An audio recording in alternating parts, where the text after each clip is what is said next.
যখন দেখবেন বৃষ্টি হচ্ছে তখন দোয়া করবেন, দোয়া কবুল হবে ইনশাআল্লাহ।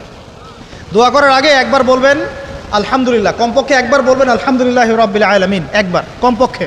মানে প্রথমে আল্লাহর প্রশংসা করবেন, তারপর একবার দরুদ পড়বেন আল্লাহুম্মা সাল্লি আলা মুহাম্মাদ ওয়া সাল্লিম, তারপর হাত তুলে দোয়া শুরু করবেন। বৃষ্টি পড়ছে, দোয়া শুরু করে দেন, দোয়া কবুল হবে ইনশাআল্লাহ। আজান দিয়েছে, আজান এবং একামতের মাঝখানের সময়টা আছে, এই সময়টা কাজে লাগান, দোয়া কবুল হবে ইনশাআল্লাহ। নামাজে দাঁড়িয়েছেন, সেজদায় গিয়েছেন, সেজদায় দোয়া করেন, দোয়া কবুল হবে ইনশাআল্লাহ।